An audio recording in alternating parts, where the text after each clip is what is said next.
Welcome in. NFL Week 3 is now officially complete.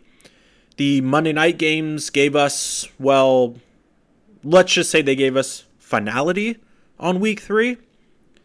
But in terms of competitive, watchable action throughout those games, one of them was not. I will say this, though. While I did not have any action on either game, I would have never predicted that both Jacksonville and Cincinnati would come out of Monday night at 0-3. I just think the desperation of not starting 0-3 would somehow propel at least one of these teams to a win. Even if it didn't ultimately result in a playoff berth at the end of the year, just felt like one of those two teams, at the very least Cincinnati, because they were playing at home, I thought they really needed to come out with a win. The offense showed up. Burrow looked like Joe Burrow. Jamar Chase balled. But they didn't get the W. And we'll dive into that game in a little bit. Jacksonville at Buffalo was not at all competitive. It was never close. The Bills ran away with that game from the very beginning. I was surprised the Jaguars did not come out with a greater sense of urgency. To just have the Bills own that game from start to finish, that was disappointing. There were no guarantees of the Jaguars winning this game, but to lose by 37 on Monday night, that is a bad look. 47-10 should not happen in the NFL. Especially when your season is already spiraling. That is unreal. You just don't expect to see that when the Jags come into that game already 0-2, that they then respond with their worst defeat of the season. But it's over, so can't do anything about that now. I've said this on multiple episodes. I'm going to say it again. Because the logic has not changed. And the results thus far only reinforce the point. The Jaguars extending Trevor Lawrence this summer was just completely unnecessary. And again, to be clear, I'm pro Trevor Lawrence. I think the guy is extremely talented. He's a great athlete, has a huge arm. I'm simply asking, what was the rush? And I'm aware of the logic a lot of people apply, and hey, if you believe this is your quarterback, then sign the guy sooner than later, because the price is only going to go up. And while for the most part that is true, these contracts, especially quarterback contracts, continue to become larger and larger. But for the Jags as an organization, what do you gain by extending Lawrence? If you look at it year by year since he was drafted, right? 2021, throwaway year. Complete disaster in that abbreviated Urban Meyer season. 2022, Doug Peterson takes over. Trevor Lawrence looks good. They go to the playoffs, win a crazy game in which they come back from down by 24, then go play a competitive game in Kansas City in the divisional round. And then in 2023, Lawrence shows some regression. The team overall underwhelms, and they miss the playoffs. What did he show in that stretch that warranted breaking off $250 million for a guy that was only entering year 4?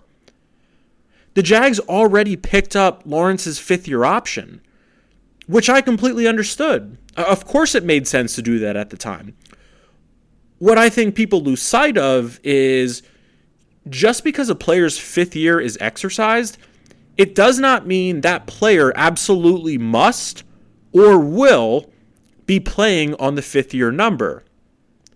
Think of it as a formal way of saying, we really like you, we're committed to you, and as such, we're signing up for a year 5 with you before we even see what you do in year 4. For Trevor Lawrence, his fifth-year option would have guaranteed him $25.7 million in 2025. Again, if a long-term deal was not reached before then. So basically, he was scheduled to make about as much in 2025 alone as he did in the entire first 4 years of his rookie contract he signed after being drafted. So for the Jaguars, why would you not use 2024 as another year to evaluate when you're paying the guy? I'm going to assume somewhere around 8 to 9 million in that final year of the rookie deal, and then go from there. And then even in a worst case scenario, should 2024 be underwhelming or unrevealing, you would then still have 2025 on the 5th year number to gather more data.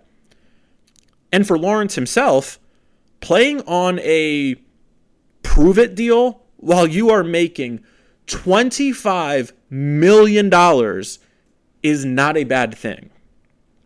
I just think the Jags could have handled this differently, and by waiting, it would have also entirely removed the money aspect from the conversation. Because I can promise you, the focus on the contract and the cap implications, it's only going to get more intense the longer that Trevor Lawrence and this offense continues to look incapable. I'm not saying paying Lawrence or not paying him would have changed the way this season has started so far, but now that it is not going well and that he specifically is not playing well, it feels a lot different. You know, they've got this kind of money committed to him and it's becoming a narrative. So like I said, I'm pro Lawrence. I hope to see him turn this around and get this offense back on track. But right now, this is looking pretty rough. One thing I do feel is on the table, if this Jags team continues to sputter, Peterson and Trent Baalke may very well be on their way out of there. Because Lawrence will not be. Too much money, too many seasons left. They're not going to fire Trevor Lawrence. But I believe those two guys are on the hot seat. Second game on Monday. Washington and Cincinnati. Or on to Cincinnati. Stating the obvious, Commanders-Bengals was the much more entertaining game of the two. I saw a stat on Twitter after the game that said it was the first game in over 80 years to have 0 turnovers and 0 punts. I want to give a special shout out to both teams on behalf of just general respect for offense. Literally took until the final game of the 3rd week of the season to get a shootout. Now, I thought we had a great start with the Ravens-Chiefs in the opener and then the Packers-Eagles in that Friday night game. But ever since then, offensive have not looked great. I thought the Bengals got off to exactly the start they needed. They go up early with the long score to Jamar Chase.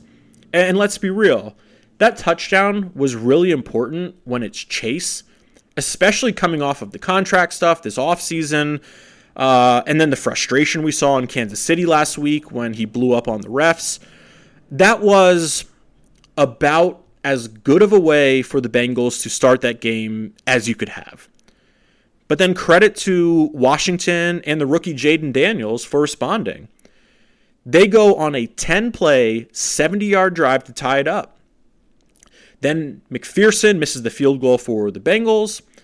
And then the Commanders come back down with another touchdown. Then after the Bengals make a field goal, Washington scores another touchdown. And this thing goes into the half with the Commanders leading 21-13. And then the second half was even more explosive. Now, Washington ultimately wins 38-33, but overall, that game was a great watch. The star players had a night, and that's what we as fans want to see. A lot of action, all the big names are producing, and you get a close game. I thought the takeaway of the night was that final Washington drive when Daniels drops one in just perfectly to Terry McLaurin. That was beautiful. And the reason I point to that play is because it was 3rd down. The safe decision there is to keep the ball on the ground, get the clock to the 2-minute warning, or force another Bengals timeout, and then take the field goal and extend the lead to 34-26, which would mean the Bengals would have to go down the field, score a touchdown, and then get the 2-point conversion. And even if they did, it would still only tie the game. You're on the road, primetime game as an underdog, you're playing with a rookie quarterback. I don't think anyone would have questioned it if they went that route. But credit to Dan Quinn and Cliff Kingsbury for saying, we're going for the kill shot.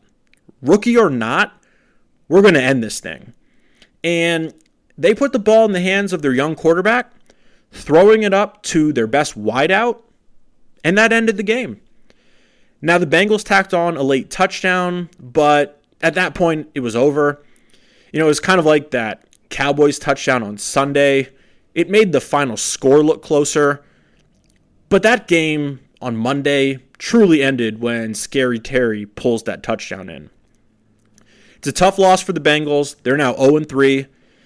They are already 3 games behind the Steelers in the division. The silver lining for them is the offense played well. Burrow and Chase had big games. Last night was also T. Higgins' first game of the season, so we'll keep an eye on how he works his way back into the offense. And as far as all the doomsday 0-3 talk, look, the trends are real. The math does not lie. Historically, of all the teams that have started 0-3, less than 3% of them have made the playoffs. What I will say, and I don't have stats on this as it is more of a subjective matter, 0-3 does not mean you have only a 3% chance of being competitive in that particular season. It is entirely possible we see the Bengals in those playoff picture graphic overlays, right? Whether they're, X games back from the wild card or my favorite, one of the teams in the hunt. So even if they do not actually get into the postseason this year, I would not be surprised if they have a mathematical chance coming down the stretch. No one is wanting to start 0-3. I'm sure if you asked Joe Burrow and Zach Taylor and company if they thought they'd be sitting at 0-3, they would say, no, of course not. But in reality, they are. I do think we will see this team stack some wins. I mean, if you just do a quick glance around the league and look at the other teams at 0-3 or 1-2, Cincinnati is better than Carolina. They're certainly better than the Jaguars and the Titans. I would put them ahead of the Colts and the Broncos. They're better than Chicago. I think they would beat the Giants. So a lot of season left to go. They've got good players. They've got a franchise quarterback who we have seen win multiple postseason road games. Let's see how this goes the rest of the way for Cincinnati. I'll close with final thoughts on the dual Monday night format. I keep seeing it referred to as a doubleheader, and I don't think that's entirely accurate. I do think it's cool that they have staggered on the start times, but for the most part, the games are being played simultaneously. So it is not a true, I'm thinking of baseball here. It is not a true doubleheader. Totally get the concept of a standalone game and why people would prefer that. I would not say I favor the 2 Monday night games over the traditional solo Monday night football game, but I don't think it's a terrible idea. Clearly, the NFL is going for something here as there are multiple weeks with 2 Monday night games. I looked ahead a little bit, and I want to say there are at least 3 or 4 weeks this season where we're going to have 2 Monday nighters. And I would also point out, it was not that long ago that everyone was complaining about the Thursday night game.